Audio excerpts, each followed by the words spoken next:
Hey guys, welcome to a new tutorial. Today we are talking about one essential technique in music production, especially in the process of mixing.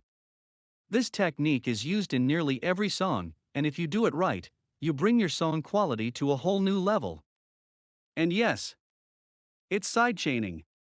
Before we define what sidechaining is, we need to talk about why we need it. As you may already know, a lot of different instruments are covering the same frequency range. Once they are playing at the same time, both will fight for the available frequency range, and most of the time, the louder instrument will win. The result is that one instrument will lose and cannot be as powerful as it should be.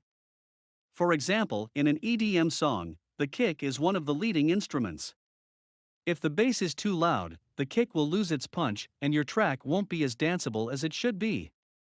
To solve this problem, we are learning today sidechaining. But before we take a deeper look, make sure that you'll watch our compression and bus routing tutorials. You'll find the links in the description. Generally speaking, sidechaining is a technique where an input signal triggers a specific effect. Going back to our kick and bass example, our goal is to lower the bass volume every time the kick hits. In this way, we make sure that the kick does not lose its power, and the bass is also perfectly in balance with the rest of the track. You can apply sidechaining with 3 simple steps. The first one is to load a compressor. Before we can start, we need to load a compressor on the audio we want to regulate.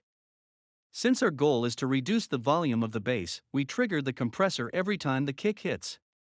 The second step is to define the trigger.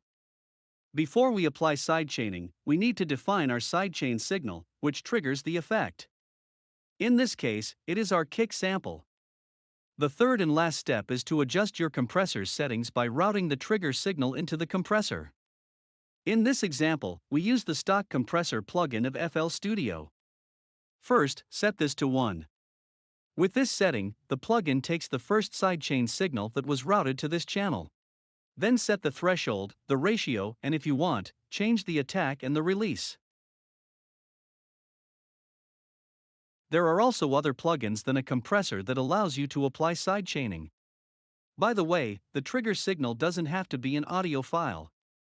Some compressor or other plugins also allow using MIDI as your trigger signal. But more on that in another tutorial. In a nutshell, the most common use case of using sidechaining is to lower your bass volume every time the kick hits. But it's also used in other scenarios. For example, you could slightly reduce the volume of a piano or guitar every time your vocals are hearable. Indeed, the possibilities are nearly endless, but we highly recommend taking a deeper look at sidechaining. This will be a big step forward to a professional sounding mix. This was it for today. See you in the upcoming videos.